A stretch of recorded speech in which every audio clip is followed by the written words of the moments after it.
Ahí está. Bueno, buen día. Vamos a seguir con el curso online de Sanando al Niño Interior, segunda parte. Y hoy tocaba hablar sobre distorsiones del pensamiento. Tenemos que ubicarnos en cómo piensa un niño, ¿no? En la edad que estamos viendo, ¿no? Desde los 3 a los 5 años. Podríamos decir un poquito más, ¿no? Hasta los 7.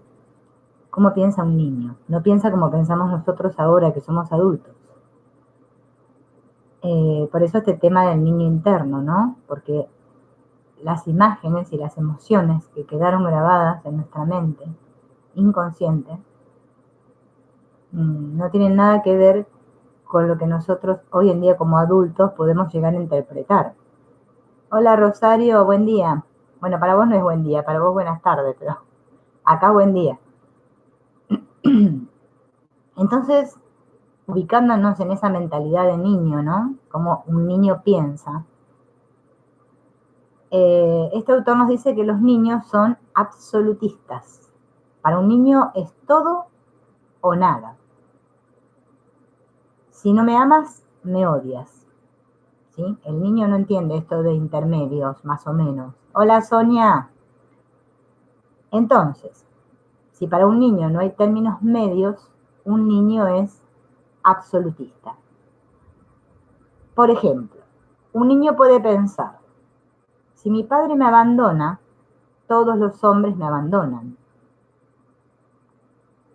Un niño tiene un razonamiento, dice este autor, emocional. Me siento de cierta manera, por lo tanto las cosas deben ser así.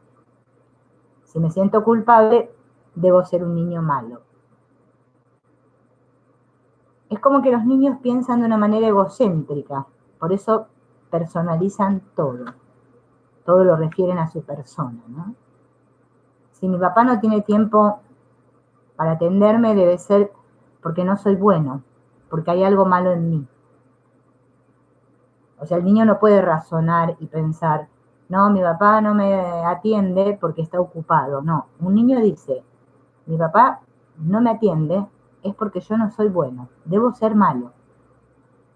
Los niños interpretan así la mayoría de los abusos que sufren. Y esto es muy interesante. Hola Carla, ver cómo ve un niño, ¿no? A esa edad. Los niños no son plenamente capaces de considerar el punto de vista de otras personas, ¿sí? Ellos no pueden entender cómo piensa el otro, ¿sí? Recuerden que tiene un pensamiento emocional. Hola, Marlene. Bien, entonces cuando los niños no aprenden a superar, ¿sí? Y separar estos pensamientos de las emociones, cuando se convierten en adultos, utilizan el pensamiento para evitar sentir la emoción dolorosa. Y creo que prácticamente todos hacemos esto cuando somos adultos. Parece ser que cuando pensamos, no sentimos. Este mecanismo que hemos aprendido, ¿no? Es para evitar sentir ese dolor, esa emoción dolorosa que en ese momento de niño sentí. Entonces yo ahora me pienso y entonces no me siento. ¿Bien? Este abandono del yo auténtico y la adopción de un yo falso, acuérdense que habíamos dicho que el niño, empezó a ladrar el perro, adopta un yo falso porque ya no sabe quién es, ha perdido su auténtico ser. Esto al niño le provoca un hueco en su interior, ¿sí? Un vacío. Y esto hace que perdamos el contacto con nuestros verdaderos sentimientos, necesidades y deseos. Por eso todos nos sentimos tan alejados del sentir y no sabemos lo que queremos. ¿Mm? Hola Claudia. Y ahora experimentamos los sentimientos que requiere, pero el falso yo. No nuestros auténticos sentimientos, sino los del falso yo. Tener un falso yo es actuar la vida. Actuar la vida. ¿Sí? Una obra de teatro. No sé si les suena. Bien. Entonces, sentirse vacío es una forma de depresión crónica. Este vacío nos lleva a sentirnos como que algo nos falta. Por eso todos nos transformamos aquí en buscadores. Y estamos buscando algo que me falta. Hola, Alex. Ese vacío lo tenemos todos. Pero ese vacío también puede aparecer en forma de apatía. Nada me interesa, ¿no? Como nunca somos nosotros mismos, nunca estamos verdaderamente presentes. No sé si les suena también esto. Nunca soy yo mismo, por eso no estoy verdaderamente presente. Les cuento que mi perro está acá al lado mío, el otro, porque acá hay truenos. Esperemos que no nos corten la luz, por favor. Bueno, si se cortan la luz, ya saben que es porque acá está armándose una tormenta. A muchos de nosotros, eso de amarnos a nosotros mismos, nos hace estremecernos por dentro. Y es porque toca lo más profundo de nuestro ser, nuestra esencia, nuestro niño interior, nuestro auténtico ser, nuestro origen y nuestra conexión con Dios. ¿Sí? Recuerden que cuando decimos amarnos a nosotros mismos, no es amarnos con esta identificación que tenemos ahora del personaje. Amarme realmente. Vení, chimuelo, vení, chimu, vení, papi, vení acá, vení. Bien, él le ladra a los truenos porque se piensa que así se van a dejar de estar. Hola, Belén. Entonces, claro, por eso todos sufrimos este estilo de desconexión, ¿no? Como que estamos desconectados de nuestro verdadero ser. Cuando nos proponemos meternos hacia adentro, ¿se escuchó el trueno? Y contactar, ¿qué sentimos cuando queremos ir hacia adentro y contactar? Miedo. Y parece como que nos vamos a perder en un mar de emociones. ¿Bien?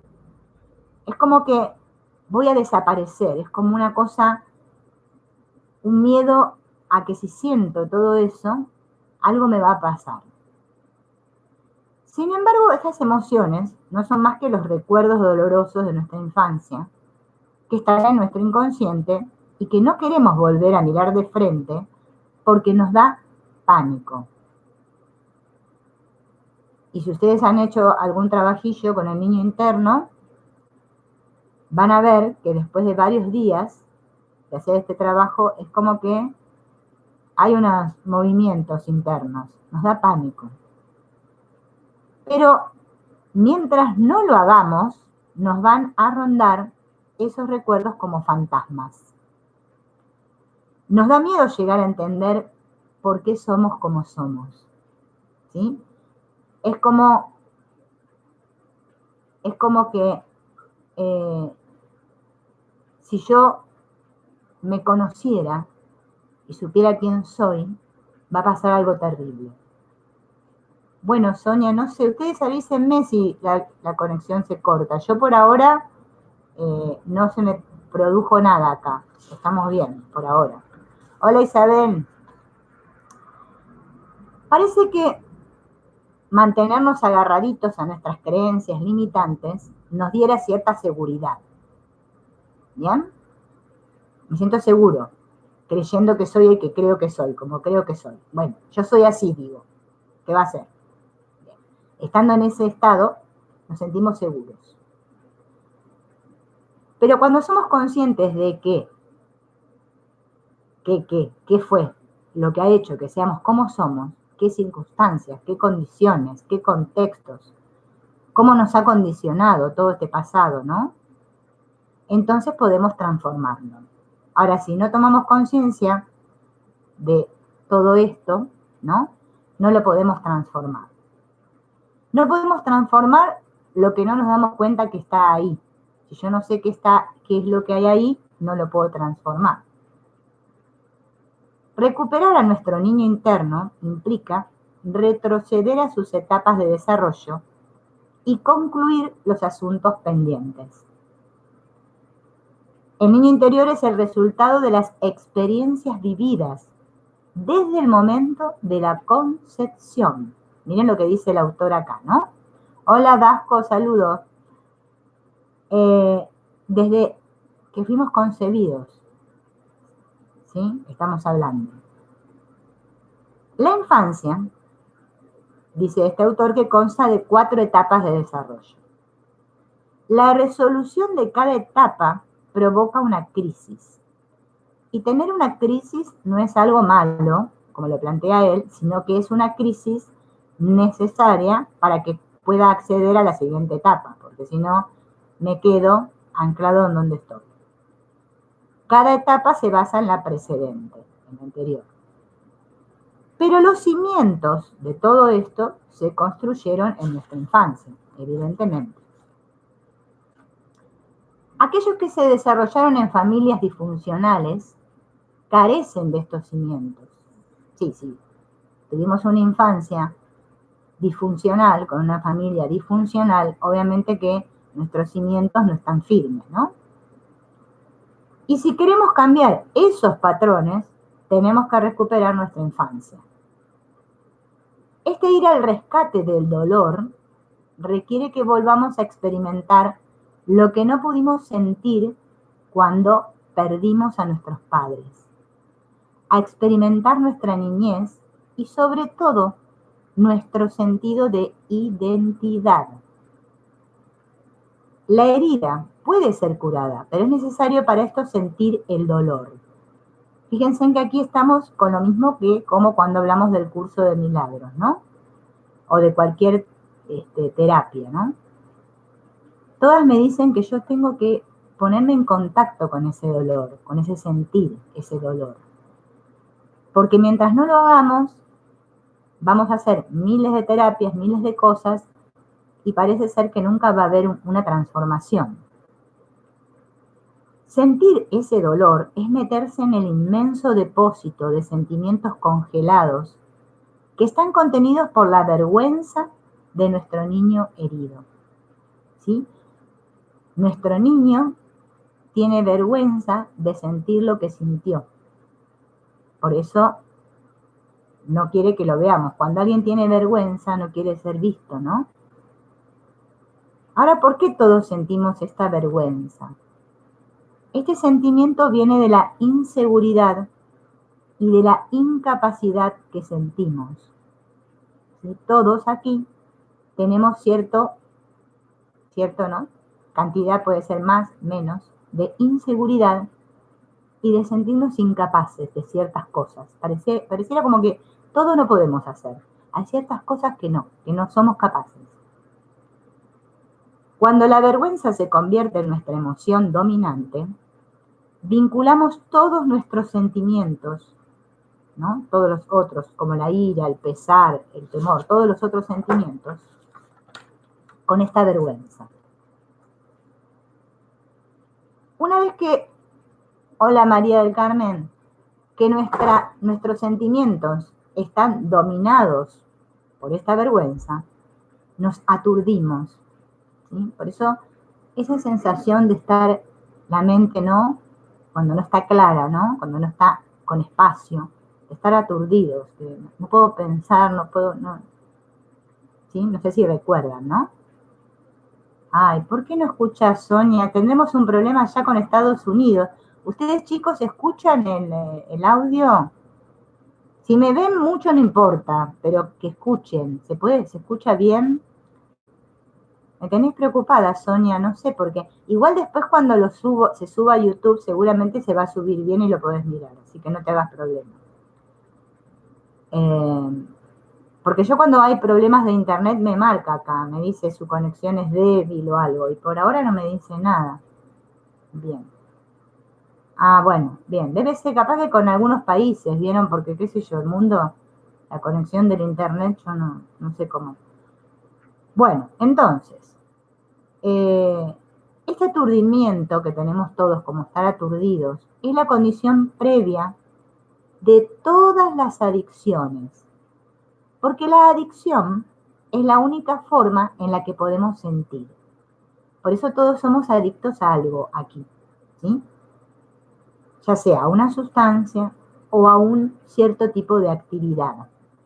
Por ejemplo, qué sé yo, las mujeres, no sé, limpiar, el hombre trabajar excesivamente, bueno, mirar televisión, o sea, algo que me tenga atrapado en una adicción, la uso, la usamos todos, para no sentir, para escapar de este sentir. Voy a hacer otra cosa, me voy de shopping, voy a, no sé, ir al parque, voy a hacer algo, tengo que hacer algo que me distraiga, ¿sí? Porque nosotros tenemos este automatismo, me distraiga y deje de sentirme así aturdido.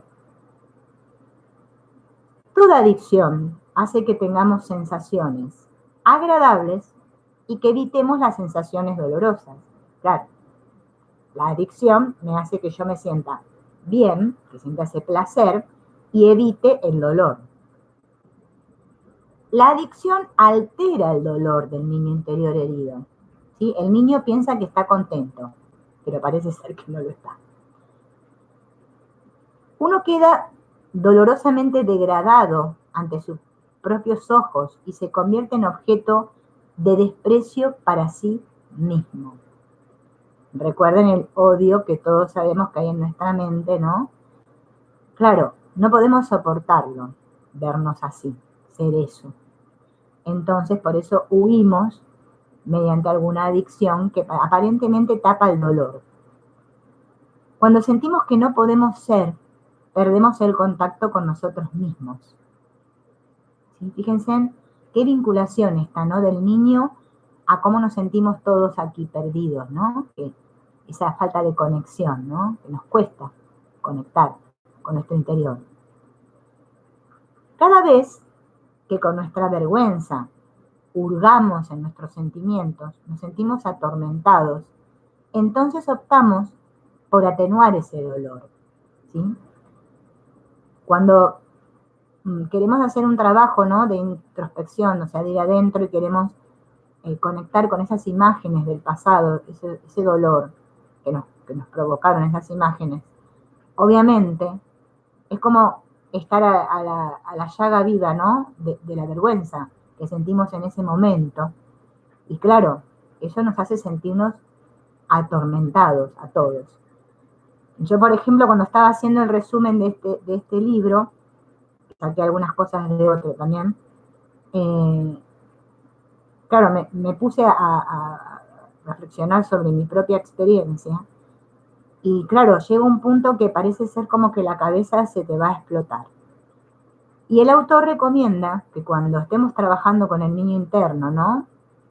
Que tomemos unos espacio me refiero a días, ¿no? Unos días que descansemos, porque esto hacerlo continuamente es muy,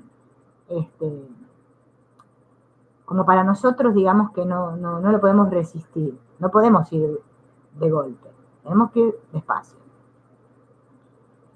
Esto lo hacemos a través de la defensa del ego. El ego provee muchas defensas, recursos que utilizamos cuando la realidad se vuelve intolerable. Las defensas del ego pueden adquirir varias formas. Miren las formas que adquieren, ¿no? Bueno, algunas ya las conocemos, ¿no? La negación, esto no está ocurriendo. La represión, esto nunca sucedió. La disociación, no recuerdo lo que ocurrió. La proyección, te ocurre a ti, a mí no. Y la minimización de las cosas que decimos sucedió, pero no tiene importancia. No es nada, no es nada. Con estas defensas nos distraemos del dolor que sentimos. Debido a que nuestras emociones son una forma de energía, son físicas y se expresan en nuestro cuerpo antes de que nos percatemos conscientemente de que están allí. ¿Sí? Ay, gracias, Rosario. Fíjense en que primero, no sé si a ustedes les pasa, sentimos la tensión acá, el estremecimiento, o sea, siempre viene la emoción sentida en el cuerpo, antes de que tome conciencia de que la emoción está allí. Como que el cuerpo actúa como un avisador, ¿no? Como que me avisa que algo está mal. Cuando niños, se nos avergüenza por ser demasiado emocionales, curiosos e inquisitivos. El niño de por sí expresa sus emociones naturalmente, es curioso. Ay, gracias, Sonia, qué alegría que me avisaste. Bien, es así, naturalmente el niño. Pero claro, todo esto que nos fueron inculcando, ¿no? Que eso como que está mal. No, no, no, portate bien. No hagas esto ahora. No, no, no, no. ¿Qué le vamos diciendo a los niños, no? No, no, cuidado, cuidado, allá no. Todo ese miedo que le vamos poniendo los padres a los niños, hacen que después el niño sienta vergüenza. No, tapate, tapate, que no te vean. ¡Ay, estás desnudo! Anda a vestirte. ¿Cuántas cosas, no? Nos van diciendo los padres de chiquitos. Y claro, todo eso nos fue ocasionando una vergüenza, porque para el niño, recuerden que el niño es absolutista. Hola, Manuela. El niño es o todo o nada. Y si papá me dice o mamá me dice que eso está mal, yo creo que soy malo. No que lo que estoy haciendo está mal, sino que yo soy el malo. Cuando la emoción que acompaña a una experiencia traumática es bloqueada, la mente no puede evaluar o asimilar esa experiencia. ¿Sí? Sufrimos un bloqueo. Ahora después más adelante les voy a contar, porque él, bueno, lo explica desde el punto de vista del cerebro, ¿no? Bueno, recordemos que el cerebro no es la mente, como nos explica el curso de milagros, para no confundir, pero recuerden que el cerebro es como la antenita. Entonces, bueno, nosotros captamos, ¿no? Cuando de adultos tenemos una experiencia similar al trauma original, nuestros sentimientos adquieren una intensidad desproporcionada con respecto a lo que realmente sucede. ¿Bien? ¿A quién no le ha pasado de adulto que ante una situación X nos descontrolamos y nos sentimos tan mal? Es más, decimos, pero ¿cómo me pude poner así por esto? Claro, porque está vinculada a una emoción de un trauma de la niñez. La otra vez he escuchado un ejemplo, ¿no? De una persona que no podía ver las aceitunas. Y bueno, y no entendía por qué, odiaba las aceitunas, no podía ver ninguna comida que tenga aceitunas. Y era que estaba vinculado a que cuando era niño, no sé, su padre tenía una plantación de olivos y no sé qué situación vivió con su papá en la infancia. Claro, nosotros no lo recordamos, pero la emoción está presente y se activa ante cualquier cosa que nos, ¿no es cierto?, nos recuerde eso, que no sabemos qué es. Hola, Isabel. Bien, hay varios que trabajan en niño interno. Bueno, este que estamos nosotros viendo, ahora yo te lo escribo acá, mira, espérate que estoy con mi hija acá. John se llama Bradshaw. John Bradshaw tiene un libro que se llama Volver a casa. Bien. Tiene el libro, no, yo no he visto videos de él. No sé si vive el señor todavía, no tengo ni idea, ¿no? Después, otra es Victoria Cadarso, que es Abraza a tu niño interior.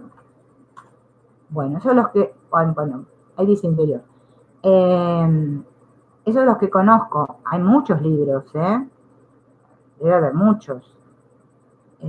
Videos que hablan del niño interno. Yo te recomiendo que una que habla muy bien del niño interno es Mariló López Garrido.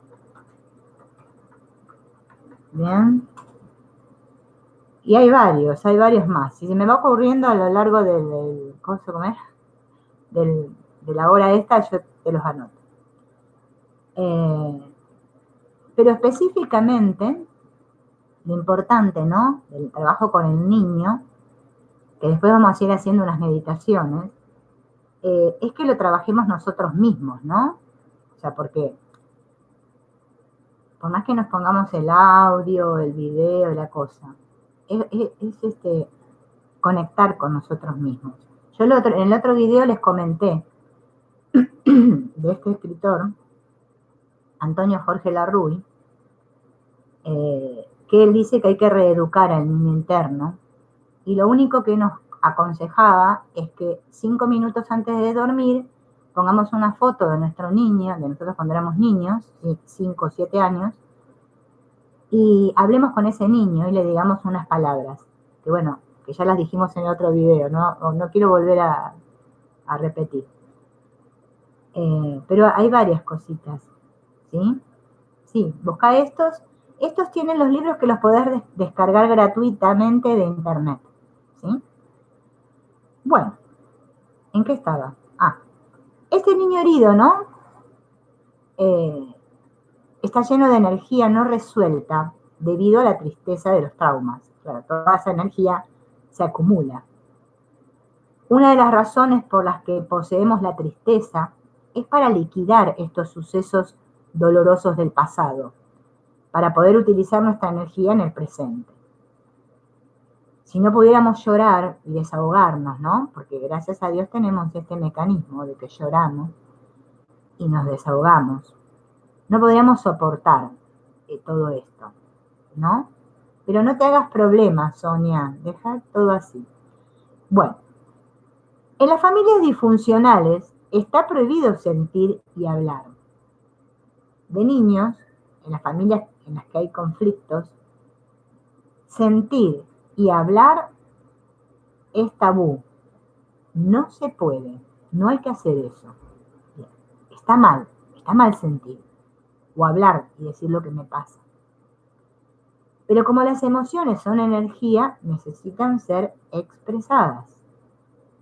El rescate del dolor original permite una gran recuperación al facilitarnos sentir las emociones contenidas del pasado.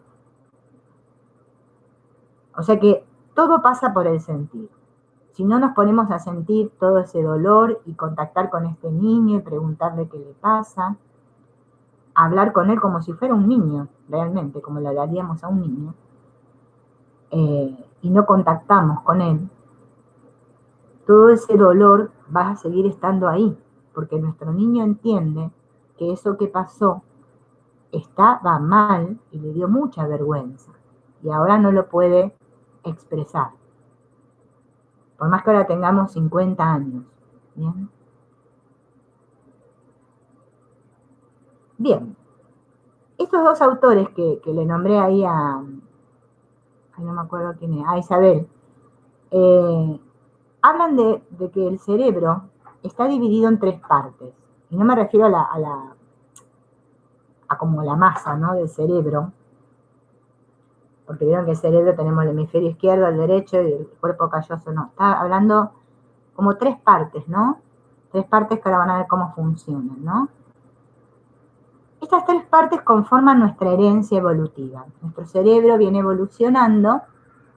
Sí, la mía también. A todos los niños están ahí, que tenemos ahí interiores, están llorando, porque quieren que les demos amor, que los atendamos. Estos 3 cerebros, ¿no?, que seguramente ustedes los habrán escuchado nombrar en algún otro video de YouTube o, no sé, en un libro, ¿no? Dice que el primero, ¿no?, el primero de estos cerebros, el más primitivo, es el reptiliano o visceral.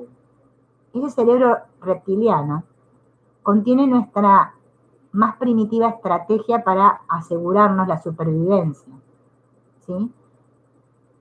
Y su mecanismo, su estrategia, es la repetición. Repetimos un patrón hasta que nos morimos. Por ejemplo, uno de los patrones físicos, nombra el autor, que es respirar, porque si no respiráramos, nos moriríamos, ¿no? Pero después, bueno, lo asociamos con otras cosas, otros patrones que repetimos, ¿no?, que hacemos siempre lo mismo.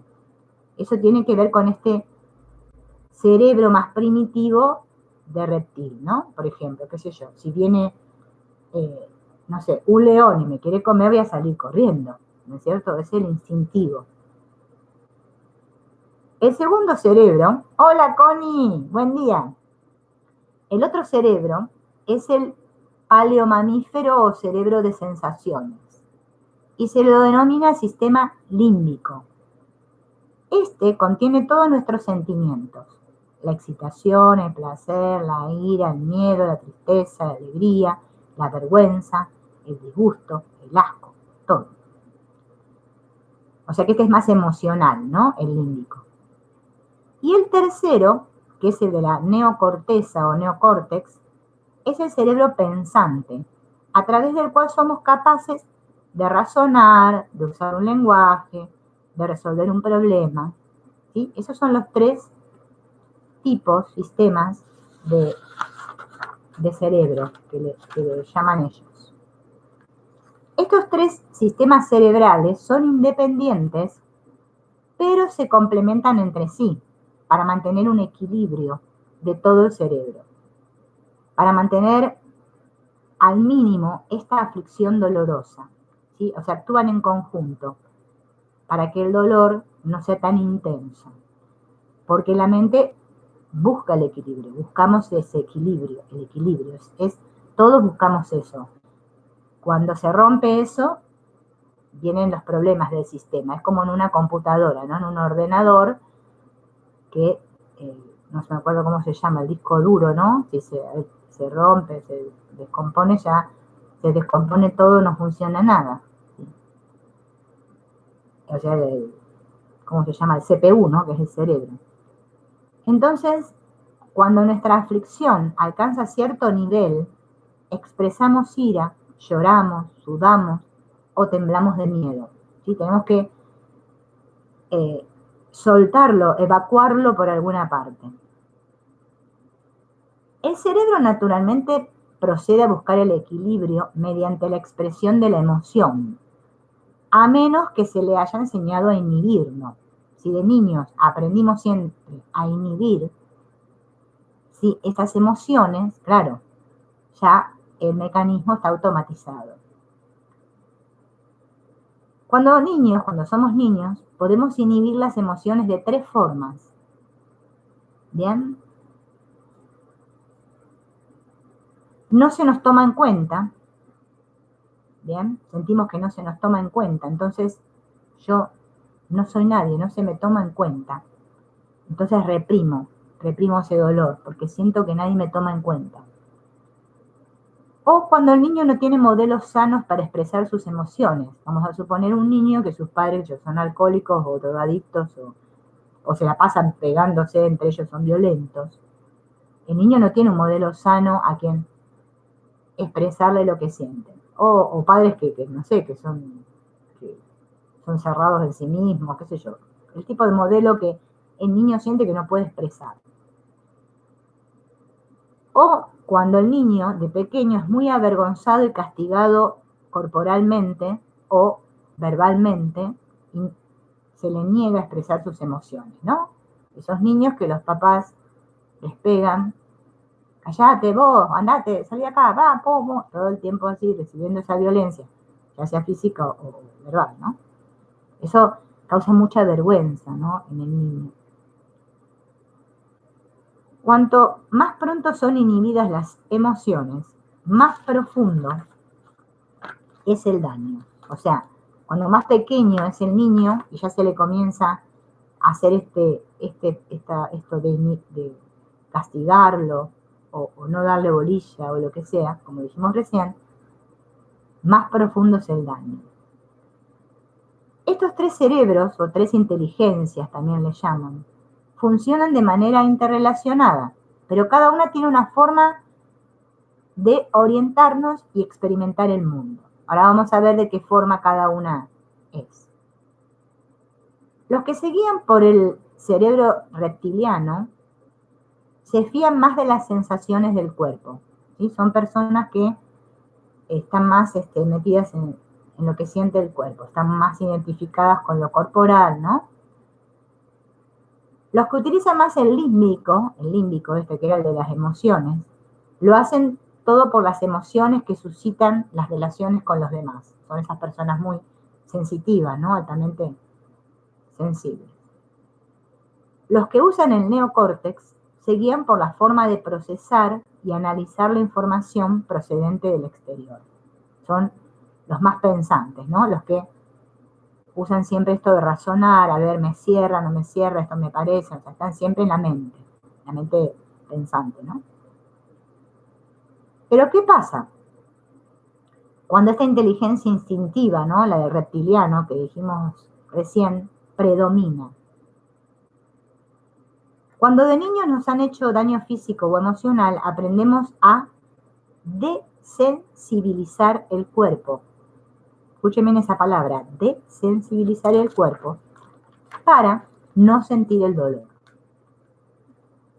Como nos sentimos vulnerables, buscamos la manera de resistirnos a que nos afecten las personas y situaciones e intentamos hacerlo defendiendo nuestra autonomía. No queremos sentirnos así y buscamos maneras de manejar el dolor, ¿sí? Ante cualquier dolor buscamos manera de no sentir. No, esto no lo quiero sentir. Ese es el que está más en el reptiliano. Porque como fue tan golpeado, ¿no? De niño, es como que asocia que el sentir es algo como retroceder a ese momento. Ahora, cuando la inteligencia emocional, la del límbico, ¿se acuerdan que dijimos el segundo? Está al mando. El niño, con tal de recibir algo de amor, el niño o el adulto, porque tienes un niño que vive adentro, ¿no? Es capaz de cambiar su identidad, su imagen, para conseguir que el otro lo ame.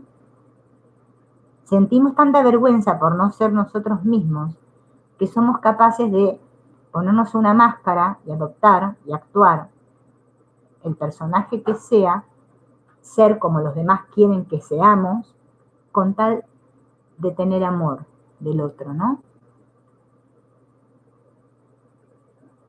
Bien, y cuando es el mental o el neocórtex ¿no?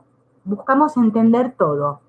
Son las personas que tienen que encontrar un porqué a todas las cosas como son. ¿Cómo son? Esto, a ver, tengo que entender. Todo está en la mente, ¿no? Todo muy mental. Bien, entonces,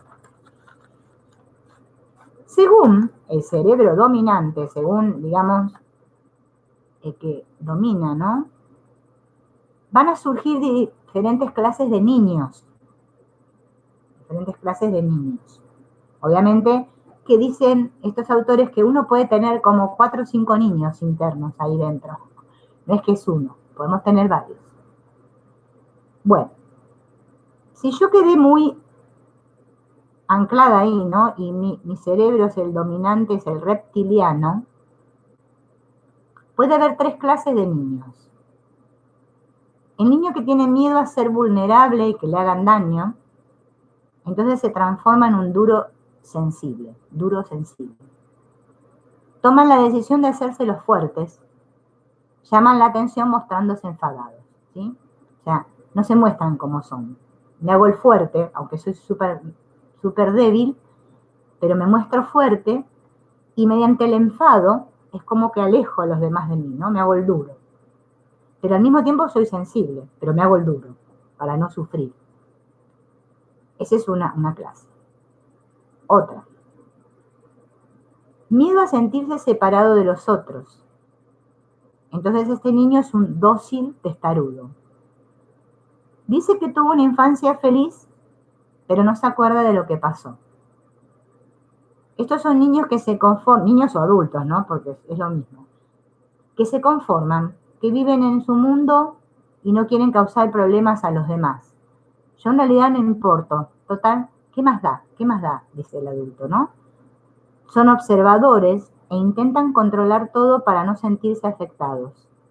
Hay una ambivalencia entre la rebelión y el conformismo. O sea, me hago el dócil, pero al mismo tiempo me rebelo internamente, porque la verdad que no me gusta nada eso, pero bueno, decimos, ¿sí? Si yo en realidad no importo, total, ¿qué más da? Puedo decir que tuve una infancia feliz, pero no me acuerdo lo que pasó. Y el otro es el miedo a ser malo y que lo critiquen. Ese se transforma en un formal espontáneo. Son los que sienten que tienen que esforzarse por hacer lo correcto. Siempre tengo que hacer lo correcto porque si me equivoco voy a ser criticado. Es como si una voz, ¿no?, me dijera: esfuérzate, sé perfecto, intenta ser justo y honesto, ¿no? Tenés que tener unos valores y principios muy elevados. Tenés que controlar tus sensaciones corporales y tus instintos, actuar racionalmente. Pero claro, como acá en el mundo no existe la perfección, esas personas viven enfadadas. Son muy predecibles y juzgan a los demás según sus reglas, o sea, como ellos creen que deberían ser las cosas. Son poco tolerantes e inflexibles. Bien, ese era el cerebro del reptiliano. Ahora vamos a ver qué pasa cuando predomina el cerebro límbico. También hay otros tipos de niños. Miedo a no ser amado y aceptado. De acá sale un generoso interesado. Este niño no se siente amado por ser quien es, así que decide dar amor y hacer la vida agradable cuidando de los demás. Cree que tiene que dar para recibir y ser muy generoso para que lo quieran. Creen que si dedican tiempo a sí mismos, están siendo egoístas. ¿Vieron esas personas que nunca se ocupan de sí mismos? Siempre están pensando en los demás. Siempre buscan a otros a quienes ayudar. ¿Sí? Están en la búsqueda de ser el ayudador. Bien. Otro tipo de niño, en el que predomina lo emocional, ¿no? Miedo a no ser valioso. ¿Qué surge de acá? Un niño elogiado, insatisfecho. Es el niño que hace lo que sus padres quieren para sentirse valioso. Los padres que hablan en su mente, porque vieron que los padres, por más que hayamos crecido o nuestros padres ya hayan fallecido, los padres siguen hablando en nuestra mente. Eso ténganlo en cuenta, esa voz que nos habla. ¿Qué nos dicen esos padres? Haz que me sienta orgullosa de ti. Intenta contentarme. ¿Sí? Los niños se esfuerzan y les parece que nada de lo que hacen es suficiente. Bloquean sus sentimientos buscando la aprobación y la admiración. Se sacrifican olvidándose de sus necesidades. Siempre tengo que estar bien para satisfacer al otro, a mis padres, que querían que yo fuera así, que los hiciera sentir orgullosos. Y no pude. Entonces ahora mi niño, mi niña,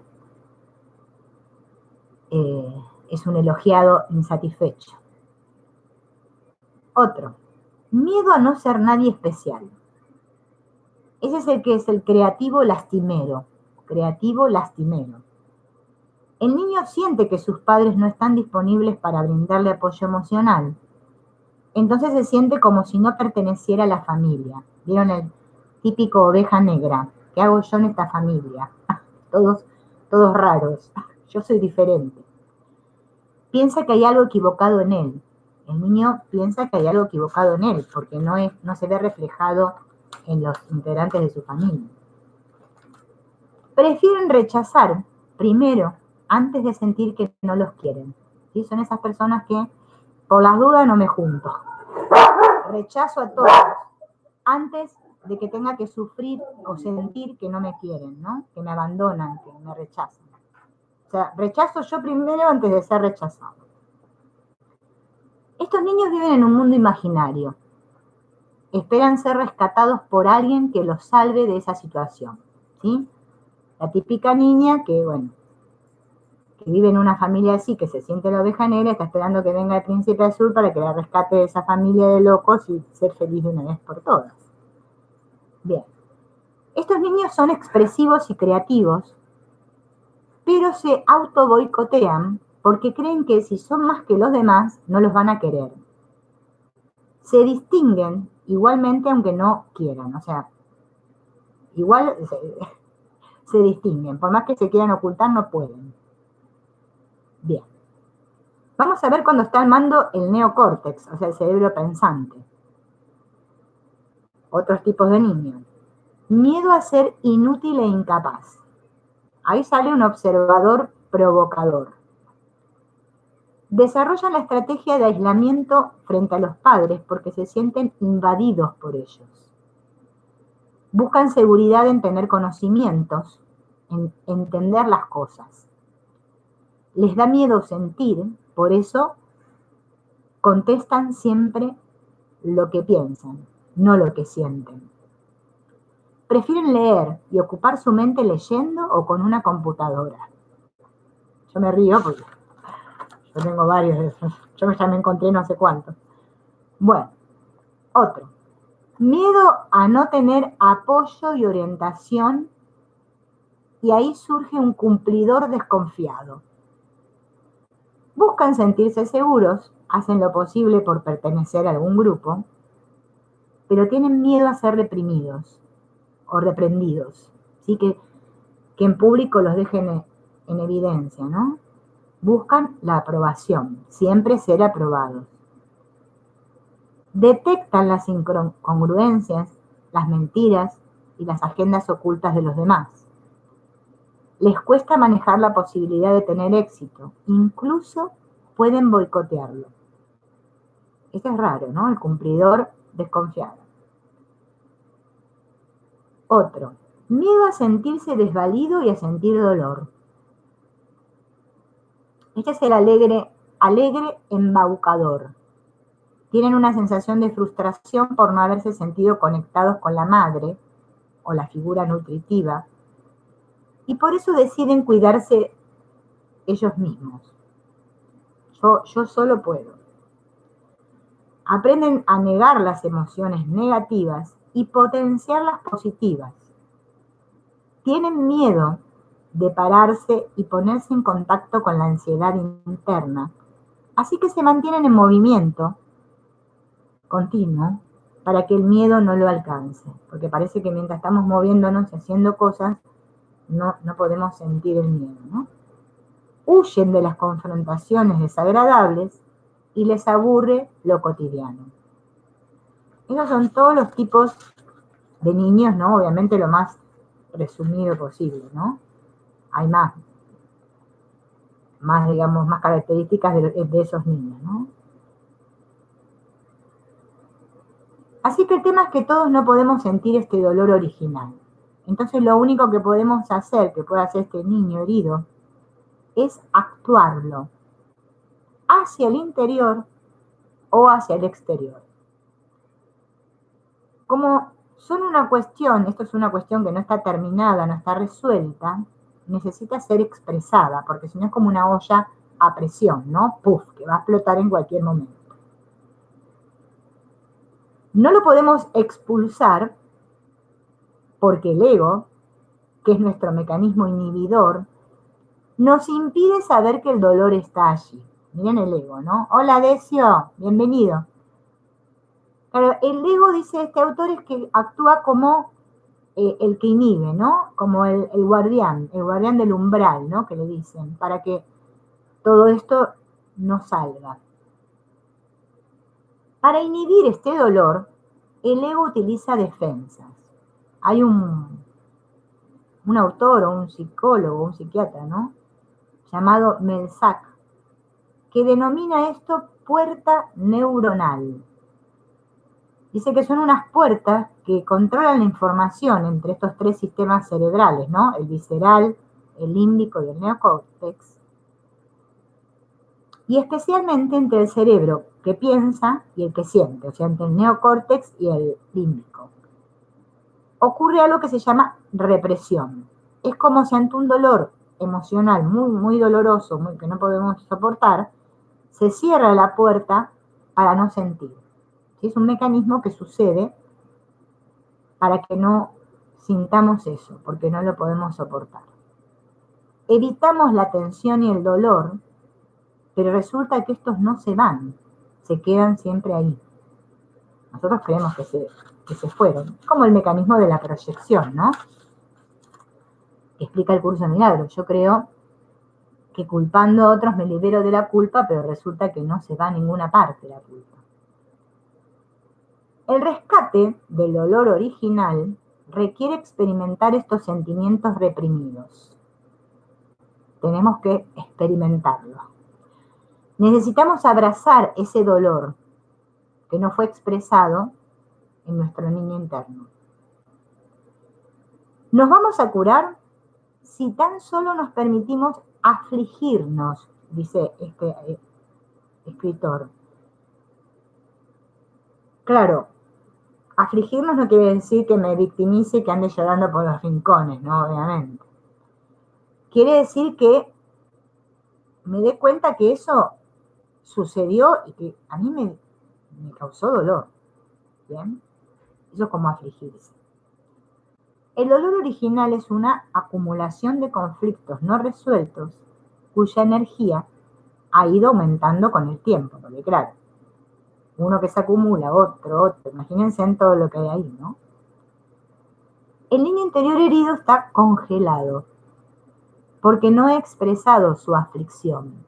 ¿Sí? Recuerden cuando comenzamos al principio a hablar, ¿se acuerdan que dijimos que el niño era absolutista?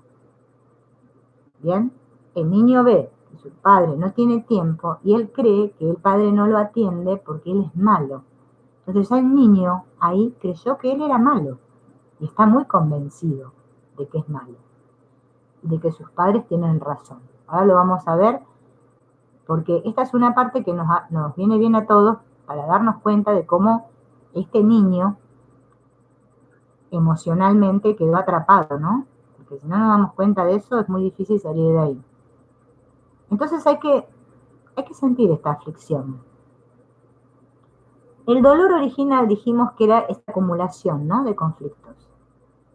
El niño herido está congelado porque no la pudo expresar esta aflicción. Entonces todas las emociones, todas, están vinculadas a algo que este autor denomina vergüenza recurrente. Él le llama vergüenza recurrente porque son las emociones, ¿sí? Esas cosas mías que yo creo que soy, de las cuales me avergüenzo una y otra vez, ¿sí? Una y otra vez. Ay, Dios. Bueno. Bien. Ahí está, ya oculté el mensaje, porque siempre alguien se mete. Bueno, me olvidé poner arriba, poner la restricción. Bueno, entonces, llegamos a creer que no teníamos derecho a depender de nadie, ni a confiar en alguien. Cuando éramos chiquitos, bueno, Belén, dale, después lo seguís mirando. No teníamos derecho a que nos quieran, a que cuiden de nosotros. Para curar todo esto, esta vergüenza, estas emociones vergonzosas que tenemos todos, tenemos que salir de nuestro escondite y confiar en alguien. Para que nuestro niño interior salga de su escondite, él debe confiar en que el adulto, que ahora somos nosotros, está presente para él. ¿Sí? Ahora tenemos que ser nuestro propio padre-madre para nuestro niño, ¿no? Para que se sienta apoyado. Y acá es lo que yo les quería comentar. Miren esto. Hola, Singara. Buen día. Sí, es la más importante. Claro, vos fíjate que todos Decio hablan de esta relación. El Ho'oponopono. Bueno, en el curso de milagros no se habla específicamente, pero hay una parte que habla del niño. Hola, Julián, buen día. Claro, porque si ustedes recuerdan, ¿no? El curso de milagros, bueno, y la Biblia también lo dice, ¿no? Que para entrar en el reino de los cielos tenemos que volver a ser como niños. Y nosotros es como que lo tenemos ahí ahogado al niño. Claro, porque parece ser que ser niño, expresar nuestras emociones, sentirnos y vivir el yo auténtico fuera algo malo. Eso fue lo que aprendimos. Ahora tenemos que volver a aprender, o sea, desaprender todo para aprender. Ahora, a mí esto me impactó mucho, que les voy a leer ahora, porque miren cómo vivimos de niños, ¿no? O sea, con esa mentalidad infantil, cómo vemos el mundo. Y eso yo creo que es lo que nos queda grabado a todos, por eso después estamos como estamos, ¿no? Extrañamente, mientras más abusos se hicieron contra nosotros, o sea, contra este niño, más ese niño creyó que era malo y más idealizó a sus padres para que así poder asegurarse su supervivencia. O sea, el niño era abusado, ¿sí? Abusado de cualquier manera, ¿no? Y ese niño creía que él era el malo y sus padres no. Ellos eran buenos, estaba bien lo que le estaban haciendo. Esto lo utilizó como un mecanismo de defensa para asegurar su supervivencia, porque si él los veía como malos y que él era el bueno, iba a sentir que no tenía quien lo proteja, ¿no? Entonces, esto lo hemos hecho todos cuando niños. Yo cuando trabajaba, ¿no? Cuando era joven, en mis épocas de maestra, me ha tocado trabajar en escuelas con niños de alto riesgo, ¿no? Niños que tenían muchos tipos de abusos y muchas carencias.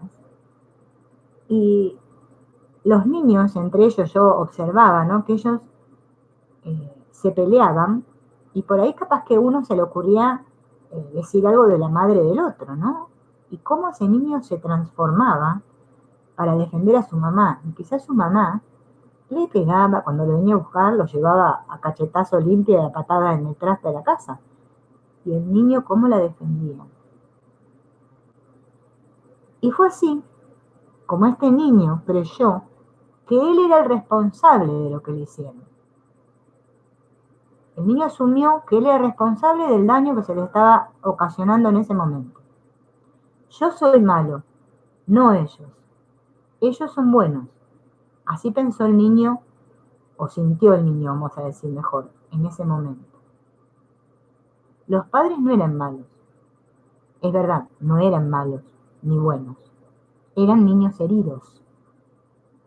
Nosotros como niños heridos somos papás y formamos a otro niño herido. Bien, porque no sanamos nuestro niño herido. Hola Milagros, bienvenida. Entonces, la conmoción, fíjense esta palabra, ¿no? Lo que me conmueve, ¿no? Lo que me mueve, ¿no? Esta conmoción es el principio de la aflicción. Yo me tengo que sentir conmovido, ¿no? Tener esta conciencia, como decía Decio recién ahí, que esta relación con el niño es muy importante. Me tengo que conmover, tengo que realmente querer contactar con ese niño, porque si no, no va a surgir esto, ¿no? De la aflicción, de qué fue lo que pasó, ¿no? Hola, Milagros. Entonces, hemos aprendido que estaba mal ser nosotros mismos. Eso fue lo que se nos enseñó. Ser tú mismo está mal. Vos tenés que ser como papá y mamá te están diciendo que tenés que ser. ¿Bien? Bien. El sentimiento que surge cuando nos afligimos es la ira. Fíjense, ¿no? Cómo viene todo esto de la emoción. Y está bien enfadarnos, está bien sentir ira, aunque lo que se nos hizo no haya sido intencional, porque ningún papá o mamá va a hacer eso intencionalmente. Lo hacen por falta de conciencia, ¿no? Obviamente que es inconsciencia pura, ¿no? Pero está bien que sintamos ese enfado, no que lo guardemos, ¿no? Tenemos que disgustarnos si queremos curar a nuestro niño interior, ¿sí? Porque si permanecemos así, congeladitos, diciendo sí, sí, sí, sí, sí, sí. Yo he conocido personas de 50 años que siguen actuando con sus padres como la niña de 3, diciéndole sí, sí, y no se separan nunca de sus padres. no cortan. Y no es que no se separen porque se vayan a vivir a otra parte, sino que no cortan el vínculo. ¿Sí? Ese vínculo enfermizo. Después de la ira, aparecerán la herida y la tristeza. Después de que hicimos, que me enojé, esto que me hicieron mis padres cuando era niño, lo que me dijeron, bla, bla, bla, bla, va a aparecer la herida, la voy a ver, y voy a sentir mucha tristeza. Bien, que no es victimización. O sea, me voy a lamentar de eso que me pasó y va a estar bien, pero no que, o sea, lo voy a hacer, ¿no es cierto?, sabiendo ahora desde esta mente de adulto, ¿no?, que observa a mi niño. Luego nos va a seguir el remordimiento. Debemos ayudar a nuestro niño a comprender que no pudo haber hecho nada diferente. Que él cuando era niño solo pudo sentir lo que sintió, como un niño. Y que su dolor lo causó lo que le ocurrió a él, pero no tiene que ver con él, ¿sí?, sino con esa situación que le ocurrió. Eso es lo que vamos a curar. Porque si no lo hacemos sentir como que el niño es erróneo y desgraciado y no sirve para nada, el niño. No. Esto que le causó, ¿no?, el dolor es el problema. Nos avergonzó que nos hubieran abandonado. Sentimos que somos malos. Nos identificamos con un falso yo y nos aislamos. Nos escondimos de nosotros mismos. La recuperación de los sentimientos es un proceso. Esto tiene que quedar bien claro, un proceso. Lo vamos a ir viviendo de a poco. No es un suceso en sí, una cosa que dije, ya encontré a mi niña o mi niño, ya está, resolví, ya está, ya lo sané, ya está todo listo. No. Esto es un proceso. El hecho de que el niño sepa que alguien está ahí ahora, suscita alegría y causa alivio. Ahora ya el niño sabe que hay alguien que lo descubrió, salió del escondite, y sabe que ahora hay alguien, que somos nosotros mismos, como adultos, que le vamos a dar todo esto que el niño no pudo recibir o no recibió de niño. Bien, hola Karina, buen día. No se puede curar lo que no se puede sentir. Esto nos tiene que quedar claro, porque nosotros le escapamos al sentir a lo loco. Y no puedo curar lo que no puedo sentir. Ahora yo los invitaría, ¿no?, porque esto nos puede llevar unos 10, 15 minutitos, a que busquen un papelito y que busquen una lapicera, a hacer una tarea. Un trabajito corto. El que quiere hacerlo, esto no es obligatorio. El que no quiere, no lo hace, lo escucha y lo hace después más tarde. Es un trabajito para experimentar nuestros sentimientos. ¿Sí? Si tenemos a mano una foto de cuando éramos niños, bien. Si no la tenemos, bueno, lo imaginamos. Acá lo que me propone es que yo mire esa foto de cuando era niño por un rato. Ese niño, y recuerde, ¿no?, mirando a ese niño, que todo lo que quería ese niño era amor y alimento, nada más. Pero vamos a imaginar que ese niño, sus padres, lo entregan en adopción, no lo quieren. Entonces lo entregan a otra familia para que lo adopte. Y resulta que quien lo adopta es un anciano, esta imagen del anciano bueno, noble, ¿sí? A ver qué imagen, como un tipo, ¿cómo se llamaba este? Como un tipo mago Merlín, ¿vieron el mago Merlín? Vamos a imaginar un ancianito así. Ahora me voy a imaginar que yo soy ese anciano y le voy a escribir, por eso les dije que traigan un papelito y una lapicera. A ese niño que lo están dando en adopción, ¿no? Y lo va a adoptar este anciano, una carta breve, no es que me tengo que poner a escribir un testamento, ¿eh? Entonces, dirigiendo la carta a ese niño, cada uno utilizando su nombre, le podemos decir, por ejemplo, si Sonia escribe, va a poner pequeña Sonia, pequeña Milagros, pequeña Karina.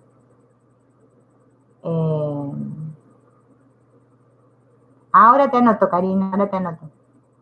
Bueno, pequeña lo que sea, ¿sí? El nombre nuestro. Y que ese niño, ¿sí?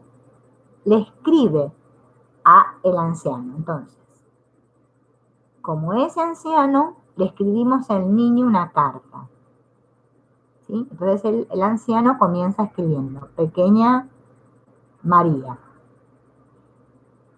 Y le vamos a escribir lo que sentimos, lo que me surja. Por ejemplo,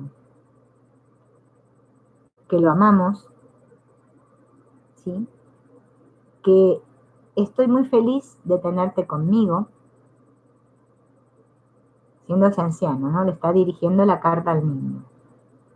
Voy a trabajar mucho contigo para darte todo lo que necesitas. Quiero que me des una oportunidad para demostrarte lo mucho que me importas o lo importante que eres para mí. Y firmamos la carta con el nombre del anciano, que podríamos ser nosotros mismos de adultos, ¿no? Hola, Sonia. Entonces, este es un ejercicio, ¿no? Imaginar que el niño fue dado en adopción, que lo adoptó un anciano y que el anciano ahora lo recibe y le escribe una carta a ese niño comprometiéndose a cuidarlo, a qué cosas le va a dar a este niño, ¿no? Ese es un primer ejercicio. Le voy a anotar a Karina ¿cómo es? El nombre del autor es Antonio Jorge Larruri. Y el libro se llama Vivir sin pensar,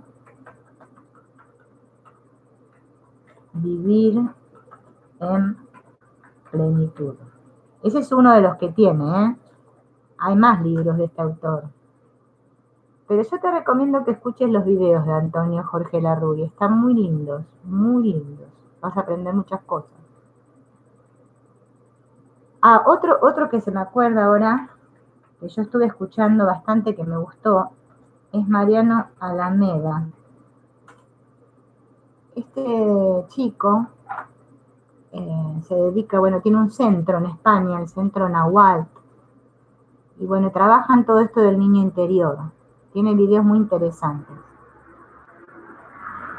Bien, ese es el primer ejercicio, o sea, una carta que el anciano que recibe al niño le escribe.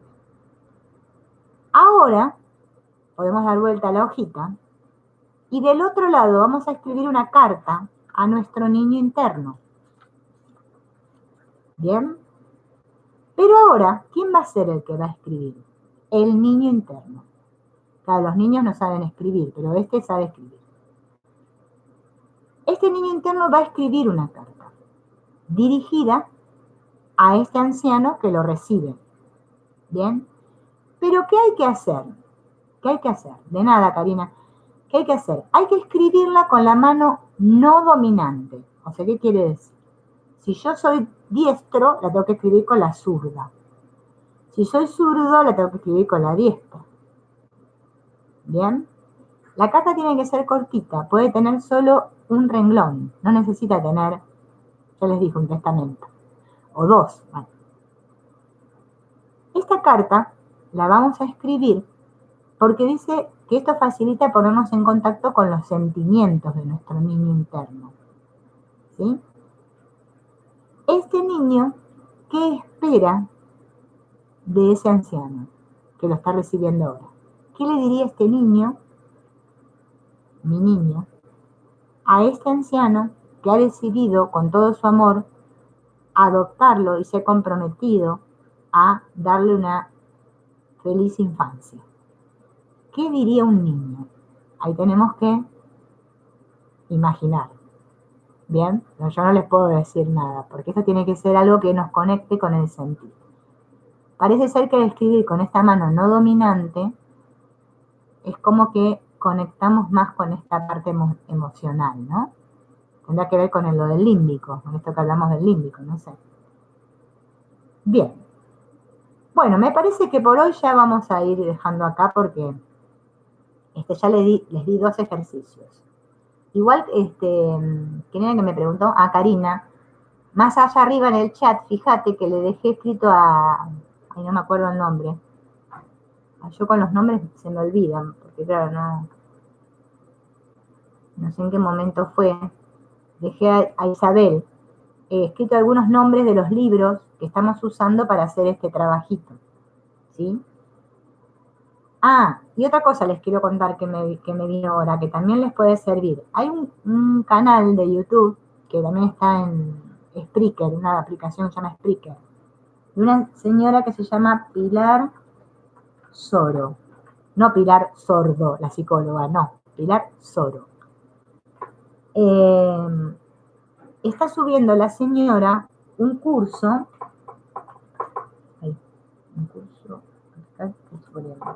del niño interior.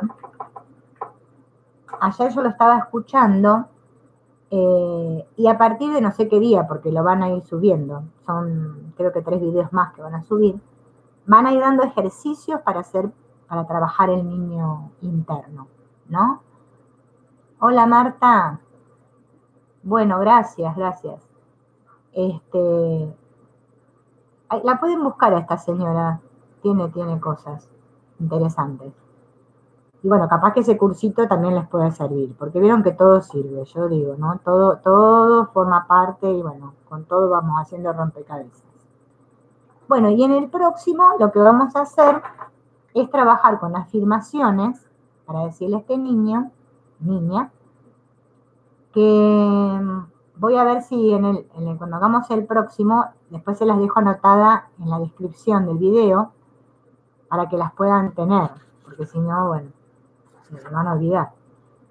Y una meditación del niño interno cuando recién nace, ¿sí? Vamos a ver si nos sale. A ver si podemos poner una musiquita,